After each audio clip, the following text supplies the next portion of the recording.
Ano Bíblico 2022. Jeremias, capítulo 45.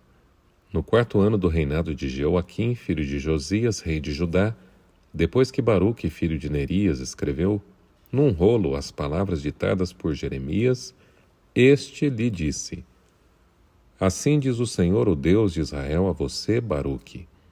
Você disse: Ai de mim! O Senhor acrescentou tristeza ao meu sofrimento. Estou exausto de tanto gemer e não encontro descanso. Mas o Senhor manda-me dizer-lhe: Assim diz o Senhor, destruirei o que edifiquei e arrancarei o que plantei em toda esta terra. E então, você deveria buscar coisas especiais para você? Não busque, pois trarei desgraça sobre toda a humanidade, diz o Senhor, mas eu o deixarei escapar com vida onde quer que você vá. Jeremias, capítulo 46. Esta é a mensagem do Senhor que veio ao profeta Jeremias acerca das nações, acerca do Egito. Esta é a mensagem contra o exército do rei do Egito, o faraó Neco, que foi derrotado em Carquemes, junto ao rio Eufrates, por Nabucodonosor, rei da Babilônia, no quarto ano do reinado de Jeoaquim, filho de Josias, rei de Judá. Preparem seus escudos, os grandes e os pequenos, marchem para a batalha. Selem os cavalos e montem. Tomem posição e coloquem o capacete. Passem óleo na ponta de suas lanças e vistam a armadura. Mas o que vejo? Eles estão apavorados, estão se retirando, seus guerreiros estão derrotados. Fogem às pressas, sem olhar para trás. Há terror por todos os lados, declara o Senhor. O ágil não consegue fugir, nem o forte escapar. No norte, junto ao rio Eufrates, eles tropeçam e caem. Quem é aquele que se levanta como o Nilo, como rios de águas agitadas? O Egito se levanta como o Nilo, como rios de águas agitadas. Ele diz: Eu me levantarei e cobrirei a terra, destruirei as cidades e os seus habitantes. Ao ataque, cavalos, avancem carros de guerra. Marchem em frente guerreiros, homens da Etiópia e da Líbia, que levam escudos, homens da Lídia, que empunham um arco. Mas aquele dia pertence ao soberano, ao Senhor dos exércitos. Será um dia de vingança, para vingar-se dos seus adversários. A espada devorará até saciar-se, até satisfazer sua sede de sangue. Porque o soberano, o Senhor dos exércitos, fará um banquete na terra do norte, junto ao rio Eufrates. Suba a Gileade em busca de bálsamo, ó Virgem, filha do Egito. Você multiplica remédios em vão, não há cura para você. As nações ouvirão da tua humilhação, os seus gritos encherão a terra, quando um guerreiro tropeçou no outro guerreiro e ambos caíram. Esta é a mensagem que o Senhor falou ao profeta Jeremias acerca da vinda de Nabucodonosor, rei da Babilônia, para atacar o Egito. Anunciem isto no Egito e proclamem-no em Migdol. Proclamem-no também em Mênfis e em Táfnis. Assumam posição. Preparem-se, porque a espada devorará aqueles que estão ao seu redor. Porque o deus Apis fugiu. O seu touro não resistiu, porque o Senhor o derrubou. Tropeçam e caem, caem uns sobre os outros. Eles dizem: Levantem-se, vamos voltar para o nosso próprio povo e para a nossa terra natal, para longe da espada do opressor. O faraó, rei do Egito, é barulho e nada mais. Ele perdeu a sua oportunidade. Juro pela minha vida, declara o rei, cujo nome é o Senhor dos exércitos.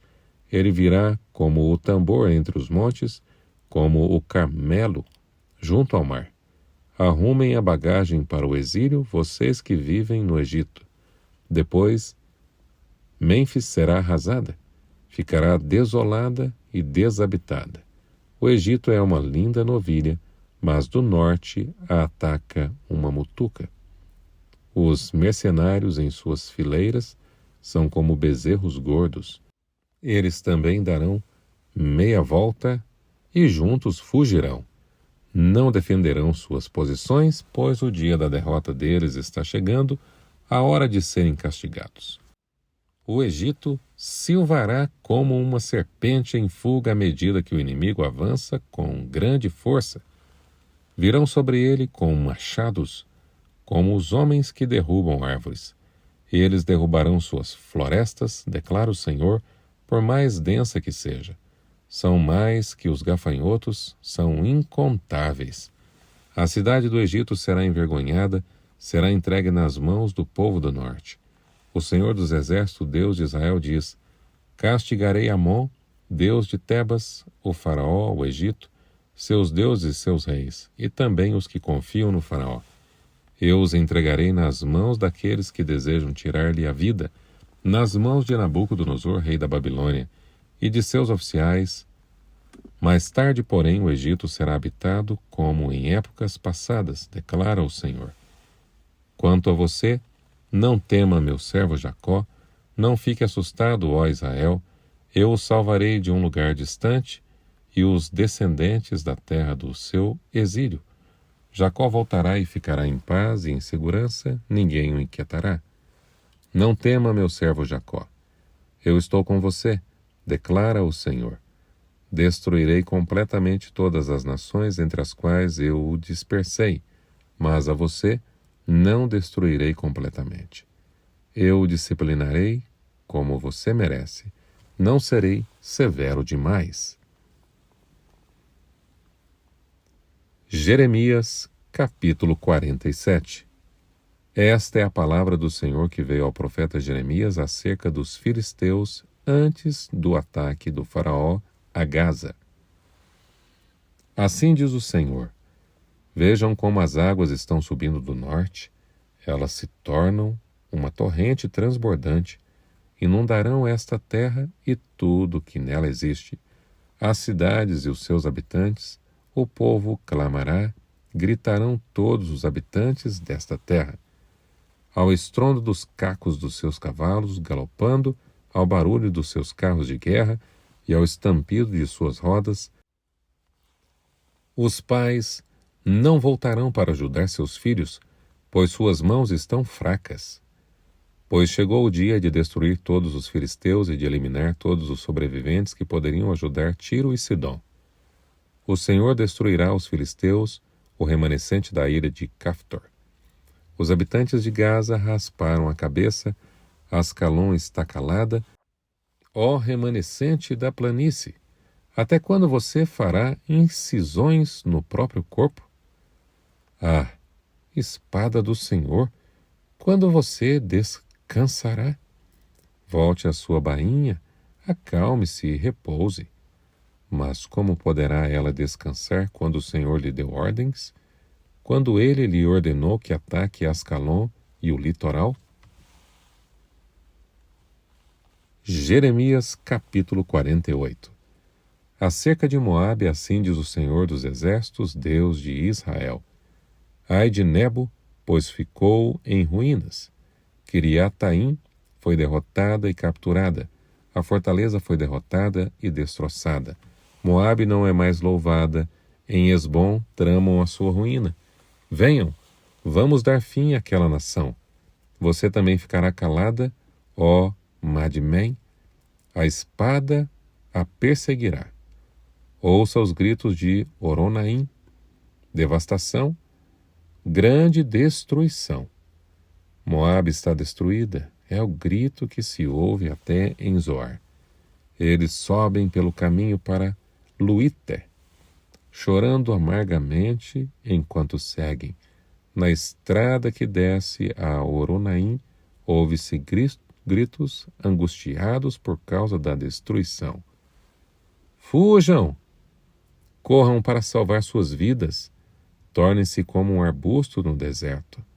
Uma vez que vocês confiam em seus feitos e em suas riquezas, vocês também serão capturados, e Camos irá para o exílio, junto com seus sacerdotes e líderes. O destruidor virá contra todas as cidades e nenhuma escapará. O vale se tornará ruínas, o planalto será destruído, como o Senhor falou. Ponham sal sobre Moabe, pois ela será deixada em ruínas, suas cidades ficarão devastadas, sem nenhum habitante. Maldito o que faz com negligência o trabalho do Senhor. Maldito aquele que impede a sua espada de derramar sangue. Moabe tem estado tranquila desde a sua juventude, como o vinho deixado com os seus resíduos. Não foi mudada de vasilha em vasilha. Nunca foi para o exílio. Por isso o seu sabor permanece o mesmo e o seu cheiro não mudou.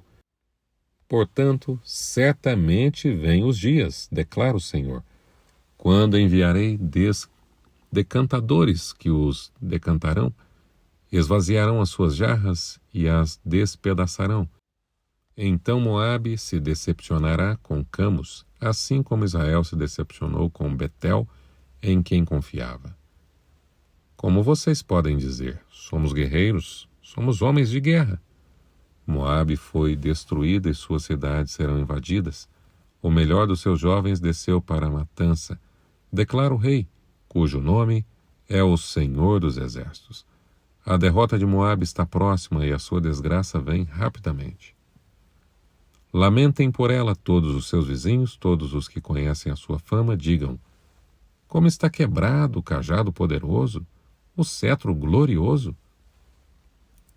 Desçam a sua glória e sentem-se sobre o chão ressequido, ó moradores da cidade de Dibom, pois o destruidor de Moabe veio para atacá-los e destruir as suas fortalezas.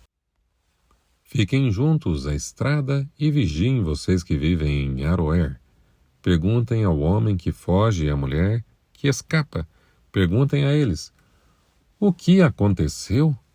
Moabe ficou envergonhada, pois está destroçada. Gritem e clamem.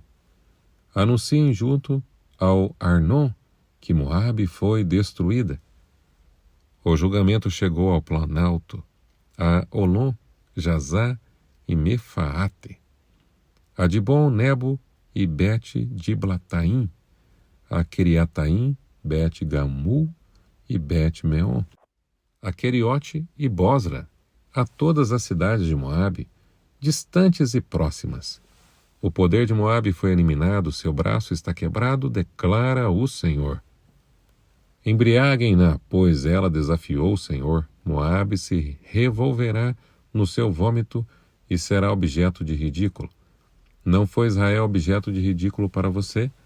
Foi ele encontrado em companhia de ladrões para que você sacuda a cabeça sempre que fala dele? Abandonem as cidades, habitem entre as rochas, vocês que moram em Moabe, sejam como uma pomba que faz o seu ninho nas bordas de um precipício. Temos ouvido do orgulho de Moabe, da sua extrema arrogância, do seu orgulho e soberba e do seu espírito de superioridade. Conheço bem a sua arrogância, declara o Senhor, a sua tagarelice sem fundamento e as suas ações que nada alcançam. Por isso lamentarei por Moabe, gritarei por causa de toda a terra de Moabe, prantearei pelos habitantes de Kir-Eres, chorarei por vocês mais do que choro por Jazar, ó videiras de Sibma. Os seus ramos se estendiam até o mar e chegavam até Jazar. O destruidor caiu sobre as suas frutas e sobre as suas uvas. A alegria e a satisfação se foram das terras férteis de Moabe. Interrompi a produção de vinhos nos lagares. Ninguém mais pisa as uvas com gritos de alegria, embora haja gritos, não são de alegria. O grito de Esbom é ouvido em Eleale e Jaás, desde Zoar até Oronaim, Eglat, Cilísia, pois até as águas de Ninim secaram. Em Moabe darei fim àqueles que fazem ofertas nos altares idólatras e queimam incenso aos seus deuses, declara o Senhor. Por isso meu coração lamenta-se por Moabe como uma flauta, lamenta-se como uma flauta pelos habitantes de Kir-Eres. A riqueza que acumularam se foi. Toda a cabeça foi rapada e toda a barba foi cortada. E toda a barba foi cortada, e toda a mão sofreu incisões, e toda a cintura foi coberta com veste de lamento. E todos os terraços de Moabe, e nas praças não há senão pranto, pois despedacei Moabe como um jarro que ninguém deseja, declara o Senhor. Como ela foi destruída, como lamentam, como Moabe dá as costas envergonhada, Moabe tornou-se objeto de ridículo e de pavor para todos os seus vizinhos. Assim diz o Senhor: vejam, uma águia planando estende as asas sobre Moabe. Queriote será capturada e as fortalezas serão tomadas. Naquele dia a coragem dos guerreiros de Moabe será como a de uma mulher em trabalho de parto. Moabe será destruída como nação, pois ela desafiou o Senhor. Terror e cova e laço esperam por você, ó povo de Moabe, declara o Senhor. Quem fugir do terror cairá numa cova, e quem sair da cova será apanhado num laço. Trarei sobre Moabe a hora do seu castigo, declara o Senhor. Na sombra de Hesbom, os fugitivos se encontram desamparados, pois um fogo saiu de Hesbom, uma labareda do meio de Seom, e queima as testas dos homens de Moabe e os crânios dos homens turbulentos. Ai de você, ó Moabe, o povo de Camos está destruído. Seus filhos são levados para o exílio e sua filha para o cativeiro. Contudo, restaurarei a sorte de Moabe em dias vindouros, declara o Senhor. Aqui termina a sentença sobre Moabe. No início da leitura de hoje, o Senhor Deus responde a Baruque, o auxiliar de Jeremias. Ele estava triste com a situação que estava vivendo, havia muita escassez e privação. Isso aparentemente incomodava o servo do Senhor, mas a resposta de Deus a Baruque deixa claro que naquela situação de morte, dor e angústia, sua maior recompensa era a vida. É muito importante saber distinguir os momentos da vida. Sabe, precisamos ser coerentes. Em um ambiente de calamidade e dor, Baruque queria privilégios, buscava satisfazer os seus caprichos, porém o nosso Deus não alimenta este tipo de atitude, ele ama a coerência, a sensatez. É muito importante que tenhamos uma consciência de grupo, de modo que o bem-estar do próximo seja também importante. Então Deus ajuda Baruque a compreender que, em meio aos problemas e às aflições, Deus não nos prometeu que não teríamos dificuldades ou problemas nessa vida, mas que deveríamos nos alegrar. Como disse Jesus, no mundo tereis aflições, mas tende bom ânimo, eu venci o mundo.